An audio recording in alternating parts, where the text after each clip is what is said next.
Ito ang mainit na balita na dapat malaman ng taong bayad at tila ayaw ipalabas ng mga bayarang media. Tila sadyang walang baho ang hindi aalingasaw at walang lihim ang hindi mabubunyag dahil kahit anong pilit na pagtakip ng gobyernong ngagba ay hindi na talaga mapipigilan ang paglabas ng katotohanan nang dahil sa talamak na korupsyon na nangyayari ngayon sa Pilipinas ay tila wala ng foreign investor ang gugustuhin pang mamuhunan sa ating bansa. Gaano kaya ito katotoo? Ating alamin. Pero bago tayo magpatuloy, kung bago ka pa lang sa aking channel ay huwag mo nang kalimutang mag-like, comment at mag-subscribe para lagi kang updated sa mga susunod nating video.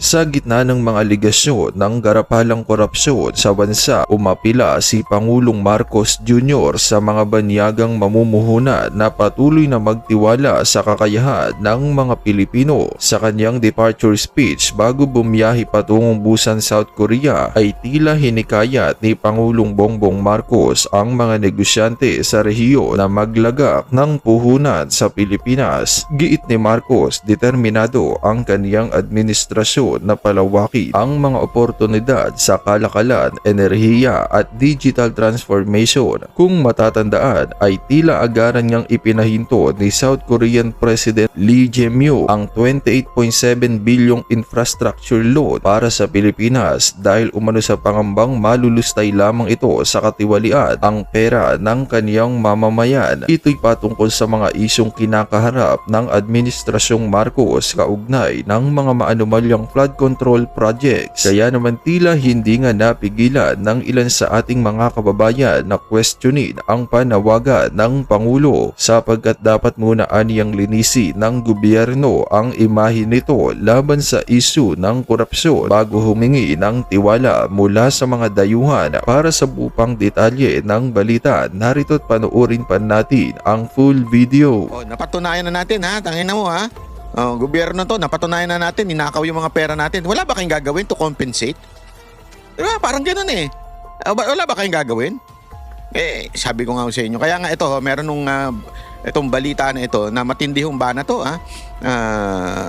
Ito. Panoorin mo natin ito ha. Dahil ito, ladies and gentlemen, hindi lamang po dun sa tax na apektuhan. Ha? Pati ho sa pagtaas ng... Naku, buti. Kung OFW ka, masaya ka dito. O kasi malaki pera mo, napapadala mo. Pero kung taga dito ka, naku po, hindi ka nakakatuwa. Kasi tandaan ninyo, pag tumaas ang dolyar, ang taas po ng bayarin. Ibig sabihin no, tataas lahat. Sumadsad sa mahigit 59 pesos ang halaga ng dolyar ngayong araw, ang pinakamababang palitan ng piso kasaysayan. Pinakamababa daw ayon sa kasaysayan ng bansang Pilipinas. Ito na ang pinakamababa. Hindi ko talaga makita kung anong apog na mga bayarang vlogger itong mga tanso na ito para ipagtanggol pa si Marcos. Lalo na yung mga bayaran, di ba? Punta kayo kay Sir Jack, sa page ni Sir Jack. Meron siyang inireveal doon na isang bayaran. Kakadiri, yung nagbayad pa man din. Kakilala ko. Yung binayaran, yung pambumabanat sa akin.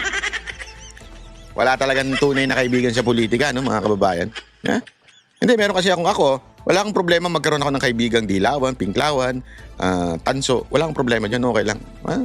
Pero yung pe-personaling ka, yan yung nakaka-bullshit. Kasi kakilala ko, kaibigan ko, nakasama ko pa itong ulul na to eh. Tapos biglang magbabayad ka dun sa isang vlogger, na yung vlogger na yun, pag makabanat at magpakalat ng fake news sa akin, matindi. Pero okay lang, ganun talaga buhay. Yeah? Pero ang hindi ko maintindihan, kung paano nila na-attain na ganito na nangyayari sa Pilipinas, bumabagsak na talaga ekonomiya ng Pilipinas, sumasadsad na, dumadaus-dus na, ika nga. Diba? Dumadaus-dus na. Sabi nga ni Sangkay na ibabangon tayo sa pagdaus-dus. Sa Talano Gold. Dumadaus-dus na tayo, kaya pa nilang ipagtanggol to si Marcos. Yun ang hindi ko maintindihan.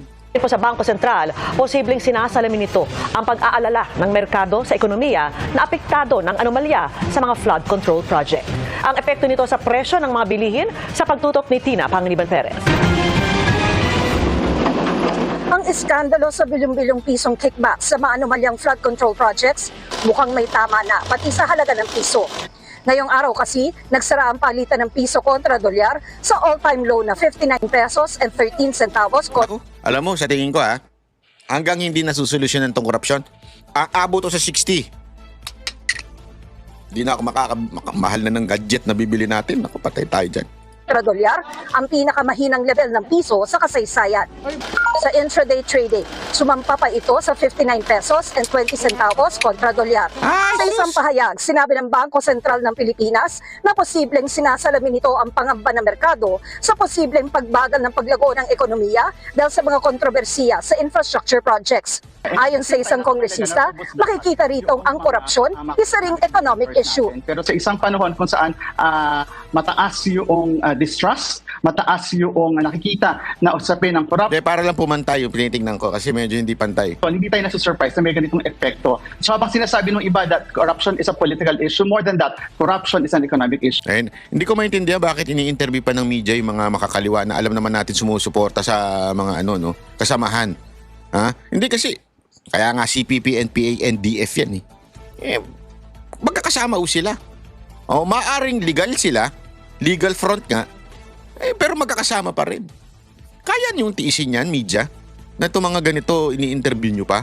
Ang kasama nila, CPP, NPA, NDF yan ang pangalan nila. Hindi ko maintindihan bakit nyo pa pinag-aaksaya ng panahon itong mga ito. Ngayong nasa all-time low ang piso, hindi maiwasan ng mga consumer na mangamba. Hindi, sabi kasi naman nila, akbayan naman daw siya. Baka kasi sabihin ng iba dyan, hindi, tama ba? Akbayan ba to? Yan. Baka kasi, di ba parang breakaway group naman daw sila. Kasi yan ang, yung grupo ni Ontiveros, para di umanong breakaway group daw. Hindi naman daw talaga, di ba sabi nga ni Ka Eric, ito yung mga hilaw na komunista, something like that. Nakalimutan ko na what's the exact term. Pero gayon pa man, ganun yung kanilang ideolohiya di ba? Maaring hindi sila magkakasama in a sense na nag-uusap-usap, maaring ganun. Pero yung ideolohiya nila iisa. Hindi maganda, mali para sa akin Ng corruption, hindi tayo nasusurprise na may ganitong epekto. So habang sinasabi. Ngayong nasa all-time low ang piso, hindi maiwasan ng mga consumer na mangamba. Ayon sa isang ekonomista, kailangan maghanda sa pagtaas ng presyo ng bilihin, Grabe. pero may mga makikinabang din sa paghina ng piso. Tataas yung importation cost. Pero siya, dahan-dahan, may konting pick up yan sa mga presyo ng bilihin. Umakit yung dollar, a little over 59 ngayon. Sino makikinabang dyan? Yung mga kumikita in US dollars. Mga exporter, mga Uy, YouTuber. Hindi, dapat nga maging masaya ako Pero hindi kasi ako masaya kasi ganun din Alam mo, kare mga kamag-anak ng OFW, di ba? Masaya kayo dahil yung inyong mga kamag-anak na nasa ibang bansa pag nagpadala, dolyar. Sabihin na natin, malaking pera. Pero remember, pangkalahatan, hindi yung laki ng pera nyo kasi may tataas din Tataas din yung parang pataas lang ng pataas. Lumaki nga yung kinikita ninyo pero yung gastos naman dahil ang pag-i-import mas mahal na rin dahil bibilin mo halimbawa yung dating binibili mo ng $1 di 50 pesos yan. Ngayon, katumbas niyang 59 pesos na. So tumaas ng 9 pesos, di ba? Kahit ba ikaw, tumaas din yung sahod mo. Mali, hindi pala sahod. Ayuda mo mula sa magulang mo na nagtatrabaho sa ibang bansa. Tumaas man yan, pero yung bibilin mo rin naman, tumaas din. So, sa madaling salita, sana ba kung lahat ng pambibili mo galing doon sa magulang mo. Siyempre, meron ka pa rin sariling kita dito. Kung nagtatrabaho ka, unless tambay ka lang sa bahay mo, umaasa ka sa magulang mo. Di ba?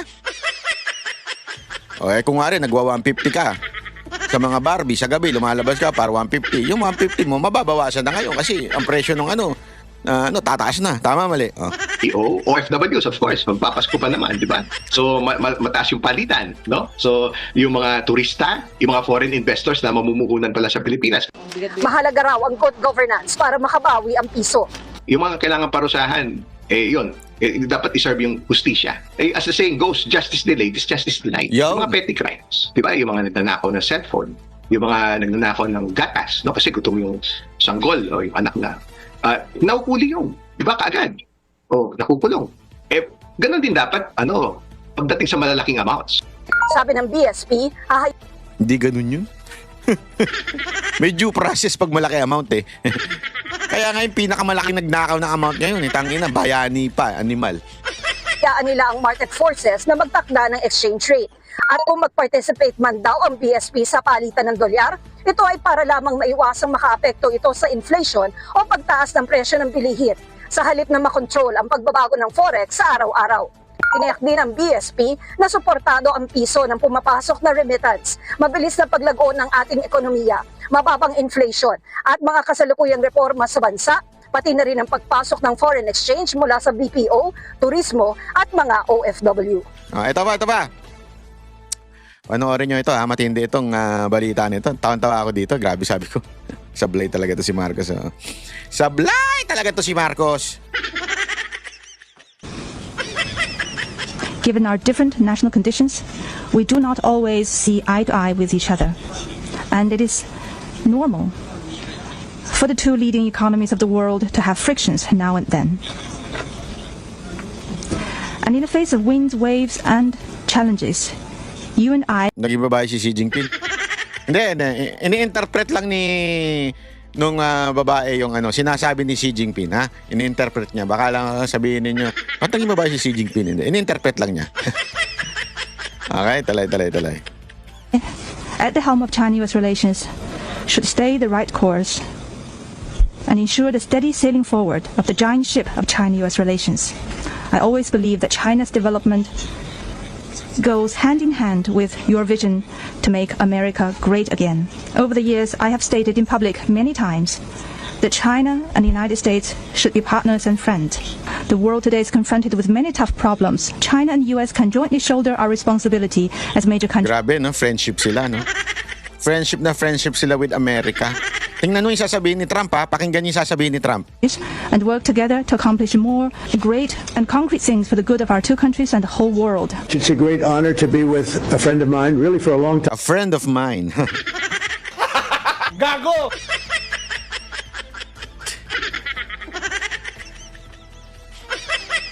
Samantalang tayo, si Tariela, ajit na ajit. Gustong mangagat.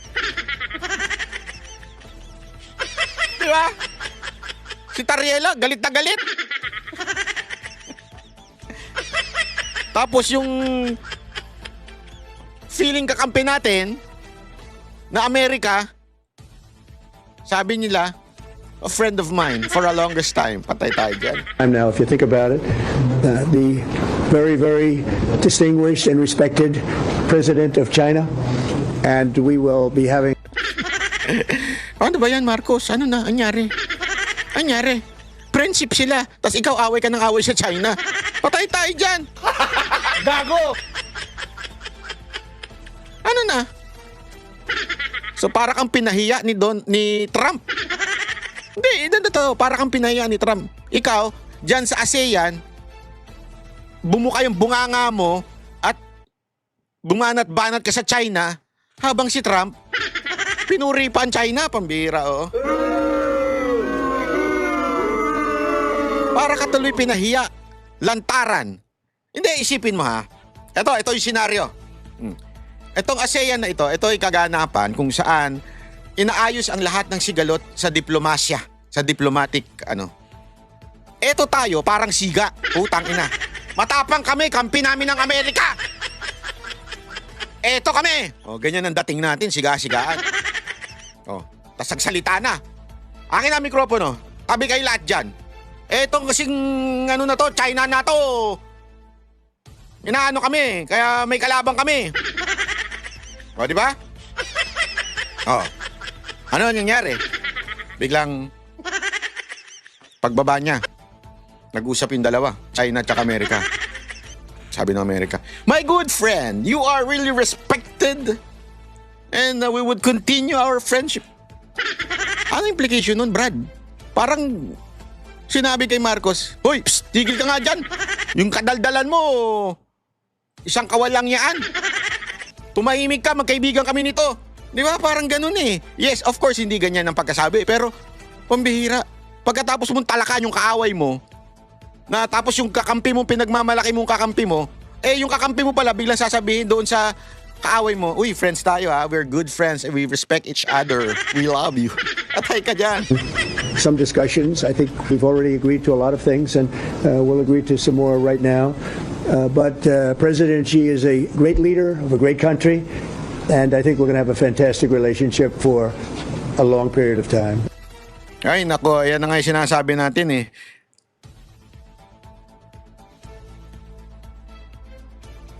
Wait lang po, importante. Choto mate.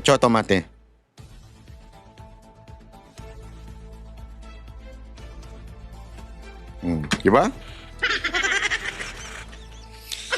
Ay, nako. Anyway, ito nga, kaya nga alam mo ito, may papakita ko sa inyo ha. Ito, napaka-importante itong video na ito eh. Tinan nyo, ito. Marcos just made a huge mistake blasting Alam mo, China nagulat. in the Kasi ASEAN sabi nila sikat daw to. Although, pasensya na ha, hindi ko po kasi napapanood ito. Pero ang ganda po nung punto niya. Ako, yung punto niya yung maganda eh. Tama yung punto niya dito eh. Kasi, ito yung naging headline sa mga pahayagan sa international. Ito yung naging headline. Nagsalita tuloy, nagkomento to talaga. Marcos just made a huge mistake blasting China in the ASEAN summit. What is your goal in blasting China on national television for the international community to see? And anyone who disagrees with me does not know anything about ASEAN or its history at all. ASEAN has always settled disputes in a very peaceful and harmonious manner, never discussing things or never confronting other countries publicly. When China and Vietnam clashed over the Paracel Islands in the 1970s, they did not publicly humiliate one another. They settled it quietly. When the world was condemning the junta or the military coup in Myanmar, ASEAN did not publicly condemn. They sent envoy and dealt with it peacefully. These are countries that genuinely want the dispute to be settled. Marcos is doing the opposite. The Philippines is doing the opposite. So ito, nagbibigay siya ng halimbawa na sinasabi niya nga na yung mga dati daw, kaya nga nagkaroon ng ASEAN eh. Parang ito yung pagtitipo natin at pag-usapan natin ng mga sigalot, ng diplomasya natin itong bawat isa. Pero anong ginawa ni Marcos? Marcos blast China in ASEAN Summit. Ano ka ba, Brad? Again, hindi natin kinakampihan ng China. Hindi. Pero ilagay mo sa lugar. Yung lugar na yan, para magkaroon ng diplomasya at mag-usap-usap tayo, ayusin natin to. Tapos puputakan mo? Tapos yung kakampi mo na supposed din dapat puputak din kasama mo, pinuri-puri pa yung kalaban mo? Kahihiyan, di ba? The Philippines is always an outlier. Every single country in ASEAN is not doing what Marcos is doing. Remember, the most powerful in the room is not the loudest in the room. It's the one who's the most strategic. And yun. Di ba? Hindi yung pinakamatapang, yung madaldal at sumisigaw-sigaw dyan. Kahihiya talaga. Kahihiya nito si Marcos. Alam mo, ewan ko. Yung sanang may mga magagawa dyan, sana kumilos na kayo. Pag-resign niyo na ito si Marcos. strategic doesn't necessarily mean you have to be loud. You are making yourself look like a frontman for Washington. A lot of people might think you are. Ayan, mukha ka daw yun na nga masama nun eh. Ikaw na yung umaharap. Di ba? Mukhang fraudman of Washington, pero yung Washington, gantin din ng puri sa China. Gawa, Marcos. Ay, nako. Sana, kaya nga alam mo mga kababayan, etong mga nadarating. Kasi ako, aside from the corruption na matindi, na consequence, yung sipa ng ginagawa niya sa China, talagang sablay eh. Sablay. It should be, alam mo yun, maging peacemaker ka. Negotiation, pag nakikipag-negotiate ka, hindi laging pagalit. Diba? If you want to get something, hindi pa pwede magsusungit ka. Hindi. Masungit kami, bahala kayo. Hindi, that's not how negotiation goes. Alam mo, napanood ko kasi yan kay si Donald Trump, hindi pa politiko yan. Lahat ng Apprentice, pinanood ko. Lahat ng season ng Apprentice. Kaya nga yung mga salita niya, sabi ko, meron tong kinabukasan pag tumakbo ito sa politika. Kasi marunong siya mag-negotiate. And that is the best way to deal with problems. You have to learn how to negotiate. Hindi laging galit. Pag lagi kang galit, sa tingin mo makikipag-negotiate pa yung tao sa'yo? Hindi na. Aalis na lang, iiwanan ka, makikipag-negotiate sa iba. You have to make him realize that he needs you, that he will get something from you, kaya kunin ka niya? O kunin yung service mo? Dapat ganun. Ito si Marcos, ewan. O di nagmukha ka nga yung tanga dyan sa ASEAN.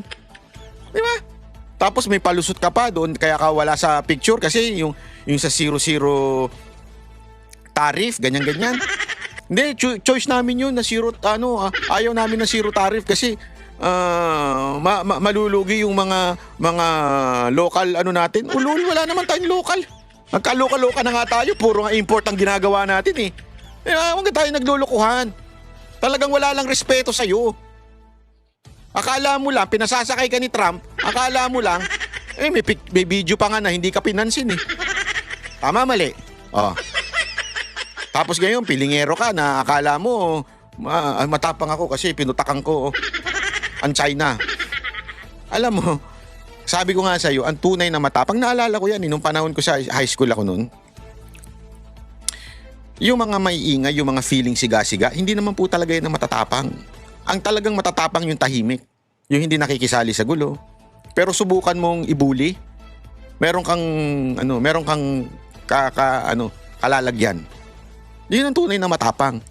Yung hindi maingay, marunong mag-isip. Sabi nga nitong mama na ito, itong nasa huling video natin, hindi yung pinaka-loudest, kung hindi yung pinaka-strategic.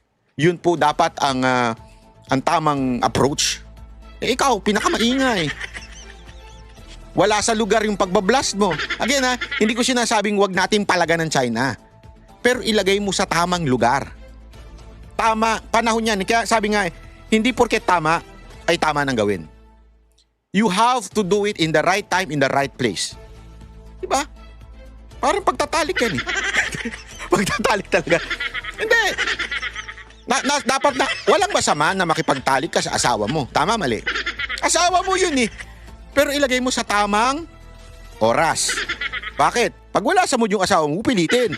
Ilagay mo rin sa tamang lugar. Hindi porket umano ka na L ka, kahit saan na lang, babanatan mo na. Tama, mali? Nasa tamang lugar at nasa tamang panahon. Etong ginawa mo dito sa ASEAN, grabe. Yung mga media, international media, laman ka. Sikat ka bilang, tawag doon? Nagtantrums. Hindi kasi, si Pangulong Duterte, kumpara mo. Si Pangulong Duterte, pag nandyan siya, hindi siya nagjo-joke. Hindi siya bumabanat sa Amerika. Pero pag ang kausap niya iba, minura niya pa nga si pangalan nito, yung dati nilang presidente, si Obama. Di ba, minura niya pa? Kaya nga sabi nga ng iba dyan, yun ang dahilan kung bakit nakulong si Pangulong Duterte kasi galit ang CIA sa kanya, something like that. Yeah? Pero inilagay niya sa lugar. Hindi niya isinabi yun sa mga ganyang formal na lugar o ang purpose nito, diplomasya. Ang purpose nito ay para magkaayos. Hindi niya yan inilagay. Nasa lugar. Hindi yung katapangan mo. Mali ka, brad eh. Ang problema sa'yo, ewan ko. Kung yung nagpapayo sa'yo, tanga. O sadyang lutang ka lang nung nagsalita ka dyan. Hindi ako nagtatanong lang ako Mali po kasi.